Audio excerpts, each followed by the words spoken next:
Welcome to red TV. నేను మీ Teja. Pastor Ajay బాబుని arrest చేశారు. గత కొన్ని రోజుల నుంచి అజయ్ బాబు చేస్తున్న వ్యాఖ్యలు, ముఖ్యంగా శ్రీరాములు గురించి మాట్లాడే విధానం, ఇదంతా కూడా కొంతమంది వ్యక్తులకి నచ్చలేదు. సో వాళ్ళు కేసు అయితే ఫైల్ చేశారు. అండ్ మరీ ముఖ్యంగా ఒక క్రిస్టియనే ఈ కేసు ఫైల్ చేయడం ఇందులో చాలా ఆశ్చర్యం కలిగిస్తుంది. దీనికి సంబంధించి ప్రస్తుతం మనతో పాటు మాట్లాడడానికి ఫోన్ కాల్లో హమారా ప్రసాద్ గారు ఉన్నారు. ఒకసారి ఆయనతో మాట్లాడే ప్రయత్నం చేద్దాం. ఎందుకంటే అజయ్ బాబు గారు హమారా ప్రసాద్ దగ్గర నుంచి నాకు థ్రెటనింగ్ ఉందంటూ కూడా అతను ఖమ్మం పోలీస్ స్టేషన్లో రీసెంట్గానే ఒక కంప్లైంట్ ఇవ్వడం కూడా మనం చూసాం. సో ఒకసారి ఆయనతో మాట్లాడే ప్రయత్నం చేద్దాం. ప్రసాద్ గారు నమస్తే అండి. నమస్తే అండి.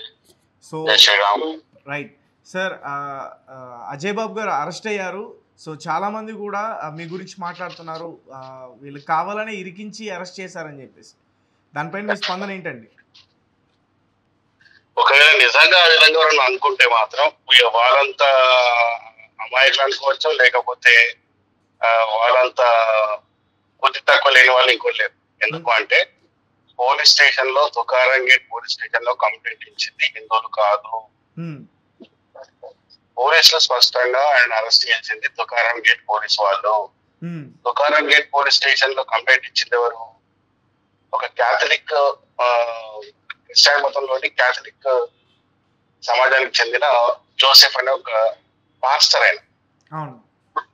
ఆయన కంప్లైంట్ ఇచ్చాడు. ఎవరి మీద? అజయ్ మీద. సో ఆ కంప్లైంట్ ని ఆధారంగా అజయ్ ని అరెస్ట్ చేయడం జరిగింది తప్ప దాంట్లో మాకేం సంబంధం? ఆయన ఏమన్నా మా హిందూ సమాజానికి సంబంధించిన వ్యక్తి కాదు కదా. ఆయన ఇచ్చిన కంప్లైంట్ ఏమని ఇచ్చాడు? హిందూ సమాజంలో అంటే హిందువులకు దేవతలను నోటికి వచ్చినట్టు మాట్లాడుతున్నాడు. అలాగే క్రైస్తవ మతంలోని క్యాథలిక్స్ ఉంటుంది కదా, క్యాథలిక్స్ విగ్రహారాధన చేస్తారు. అజయ్ ప్రొటెస్టెంట్, వాళ్ళు చేయరు కానీ వాళ్ళ చర్చ్ లో కూడా సిలువ ఉంటది, విగ్రహం ఉంటుంది, అన్ని ఉంటాయి. లేదా మన క్యాథలిక్ లోకి వచ్చామనుకోండి, ఖచ్చితంగా వాళ్ళు మేరీ మాత విగ్రహాన్ని పెడతారు, కంపల్సరీ పెడతారు. వాళ్ళు కూడా విగ్రహారాధన చేస్తారు. అయితే ఆ విగ్రహారాధన గురించి ఒక ఛానల్లో విగ్రహారాధన గురించి ఏదో మాట్లాడుతూ యేసు విగ్రహాన్ని తీసుకురండి, బొమ్మను తీసుకురండి, లేదా మేరీ బొమ్మను తీసుకురండి, పగలగొడతా విగ్రహాన్ని బలగొడతా అన్నాడు. ఆ కంప్లైంట్ అదే రాశాడు. ఆయన జోసెఫ్ అనే వ్యక్తి ఆ కంప్లైంట్ ఆ విధంగా రాశాడు. రాసి మా మనోభావాలు అంటే క్రైస్తవుల మనోభావాలు దెబ్బతీస్తున్నాడు, హిందువుల మనోభావాలు దెబ్బతీస్తున్నాడు, తక్షణ చర్య తీసుకోమని చెప్పి తుకారం గేట్ పోలీస్ స్టేషన్ లో కంప్లైంట్ ఇవ్వడం జరిగింది. యేసు ప్రభు విగ్రహం పగలగొడతాను అన్నాడు అజయ్ బాబు. అందుకోసమే జోసెఫ్ ఈ రకంగా రియాక్ట్ అయ్యి పోలీస్ స్టేషన్ లో కేసు పెట్టడం జరిగింది. అవును, మరి దీనికి మాకేం సంబంధం? ప్రవీణ్ పగడ తప్పదాగి స్లిప్ అయి చనిపోతే దానికి మేమే కారణము. ఒక క్రైస్తవులు క్యాథలిక్ సమాజానికి చెందిన ఒక జోసెఫ్ అనే పాస్టర్ కంప్లైంట్ ఇచ్చినా మేమే కారణము అంటే క్రైస్తవ సమాజంలో ఏ జరిగినా మేమే కారణం అంటే ఎట్లా? ఆశ్చర్యం ఆలోచించాలి కదా. జనరల్ గా మనిషి అనే వాడికి ఉంటుంది అంటే కొద్దిగా కామన్ సెన్స్ ఉంటుంది, కొద్దిగా ఆలోచన శక్తి అనేది ఉంటుంది. అసలు ఏమి లేకుండా మాట్లాడితే ఎట్లా? నోటికి ఏం పడుతుంది, ఎవరికి వచ్చినట్టు మాట్లాడితే ఎలా? నాకేంటయ్యా సంబంధం దానికి? ఆల్రెడీ ఛానల్స్ అందరు కూడా ఆయన ఇంటర్వ్యూ తీసుకుంటున్నారు. ఆ ఇంటర్వ్యూ కూడా ఆయన స్పష్టంగా చెప్తున్నాడు. ఆయన సాధారణంగా అజయ్ బాబు రాములు వారి విగ్రహాన్ని పగలగొడతానని ఎక్కడా అనలేదు. జోహార్ శ్రీరామ్ అనే ఒక పదం అయితే వాడాడు, కానీ యేసు ప్రభు గారి విగ్రహం పగలగొడతానని అన్నాడు. మా ఛానల్లోనే అతను ఆ విధంగా మాట్లాడాడు. అదే కదా, మా విగ్రహాలు పగలగొడతానని చెప్పలే, మా విగ్రహాల గురించి అని మా దేవి దేవతల గురించి తప్పుగా మాట్లాడారు అని చెప్పి ఆయన పెట్టిన కంప్లైంట్. ఆయన కంప్లైంట్ కూడా ఆల్రెడీ బయట అందరు చూస్తున్నారు. క్రిస్టియన్స్ అందరు కూడా అయిపోయి జోసెఫ్ మీద కౌంటర్లు కూడా వీడియోలు పెడుతున్నారు ఆయన మీద.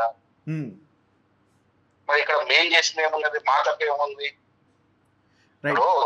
మా దేవి దేవతల మీద ఏదో ఛానల్లో రాము మా బొమ్మర్ద అని బుద్ధిహీనంగా అంటే జ్ఞానం లేకుండా మాట్లాడాడు లాగా. దానికి జేఏసీ అని చెప్పి హిందూ సంఘాల ఐక్యం జేఏసీ వాళ్ళు ముప్పైలో కంప్లైంట్ ఇచ్చారు. రవీందర్ రెడ్డి కంప్లైంట్ ఇచ్చాడు. వాళ్ళ కంప్లైంట్ కూడా ఉంది. సో ఇట్లా ఇక్కడ తెలంగాణలో దాదాపు 3 కేసులే మైనాయి ఆయన మీద, ఆంధ్రాలో 2 కేసులు అయినాయి.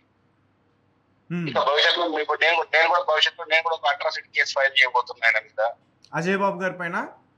అజయ్ బాబు మీద నేను 3 కేసులు ఫైల్ చేస్తున్నా. ఒకటి అట్రాసిటీ నా తింటూ ఒక వీడియో ఉన్నది, సిగ్నేచర్ స్టూడియోలో దిగుతున్నట్టు. అలాగే ప్రవీణ్ పగడాల అక్కడ చనిపోయిన పగడ పోయింది కదా, అక్కడ దిగుతున్నట్టు వీడియో ఉంది. ఆ 2 వీడియోలు తీసాము, డౌన్లోడ్ చేసి పెట్టాము. దాని మీద కూడా అట్రాసిటీ కేసు ఫైల్ చేస్తున్నా. దాని తర్వాత మాకు ఎలాంటి సంబంధం లేని కేసులో నా పేరు తీశాడు కాబట్టి ఆయన మీద పన్ను దావా ఒకటి వేస్తున్నా.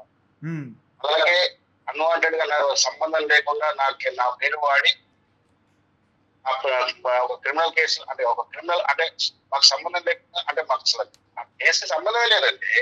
ప్రాథమిక విచారణలో పోలీసులు ఏం చెప్పారు, అది మర్డర్ అని చెప్పారు, లేకపోతే యాక్సిడెంట్ అని చెప్పారు. మరి అందులో మేము చనిపోయామని చెప్తే తప్పు కదా. అది తప్పుడు సమాచారాన్ని సమాజంలో నాటి మా మీద విద్వేషాలు రెచ్చగొట్టాడు మా మీద.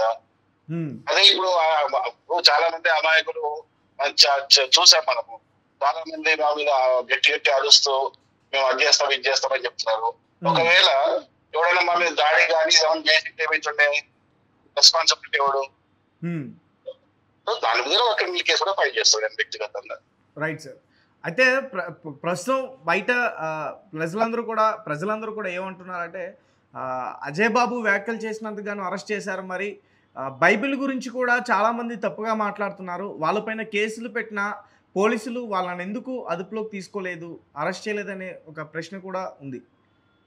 అది పోలీసులు అడగాలి. ఇప్పుడు పోలీసులు ప్రతి ఒక్క కేసు ఒక కంప్లైంట్ లో ఆ కంప్లైంట్ యొక్క ఏది ఆధారాలు చూస్తారు వాళ్ళు. ఇప్పుడు మేము ఏదైనా క్రిస్టియానిటీ గురించి తప్పుగా మాట్లాడినా, వాళ్ళ బైబిల్ గురించి తప్పుగా మేము మాట్లాడినట్టు ఏమైనా ఉంటే ఖచ్చితంగా పోలీసులు మా మీద కూడా యాక్షన్ తీసుకుంటారు. పోలీసులు మాకేం చుట్టాలు కాదు కదా. పోలీసులు హిందువులకు చుట్టాలు కాదు, క్రిస్టియన్లకు చుట్టాలు కాదు, ముస్లింలకు చుట్టాలు కాదు. వాళ్ళ పని ఏంటంటే సొసైటీలో శాంతి భద్రత కాపాడడం. ఎవరు కంప్లైంట్ ఇచ్చినా కంప్లైంట్ తీసుకుంటారు. అంతెందుకు ఇప్పుడు ప్రవీణ్ పగడాన్ని చంపింది మేమే అని చెప్పి ఎంత రచ్చ చేశారు, చేశారా లేదా? మరి పోలీసులు ఎందుకు మమ్మల్ని అరెస్ట్ చేయలేదు? మాకు సంబంధం లేదు కదా. అది ఒక్కసారి పోలీసు మమ్మల్ని పిఎస్ ఎందుకు పిలవలేదంటే అసలు మాకు ఎలాంటి సంబంధం లేదు. ఈ ఆరోపణలు చేసినంత మాత్రాన మేము నేరస్తులం అయితే అయిపోం కదా. సో అవన్నీ చూస్తారు పోలీసులు. ఎంతవరకు ఏ కేసులో కంప్లైంట్ ఇచ్చినప్పుడు ఎఫ్ఐఆర్ చేయడం ఇచ్చిన బాధ్యత. తర్వాత దాన్ని ఇన్వెస్టిగేషన్ చేస్తారు. అందులో మన తప్పు కనబడుతుంటే ఖచ్చితంగా వాళ్ళు అరెస్ట్ చేస్తారు కదా. ఈ మధ్యకాలంలో అంటే మీ పైన ఖమ్మంలో కూడా అతను ఫిర్యాదు చేశారు కదా సిపికి. మరి మీకైనా కాల్ చేసి మాట్లాడడం కానీ మీ పైన, లలిత కుమార్ పైన, అలాగే కరుణాకర్ సుగుణ గారి పైన? నాకైతే ఖమ్మంలో నాకు కూడా తెలిసింది ఇదేమో నా మీద కంప్లైంట్ ఇచ్చాడని చెప్పేసి. ఏమని కంప్లైంట్ ఇచ్చాడు అంటే మా వల్ల ప్రాణహాని ఉంది అని చెప్పించిండు.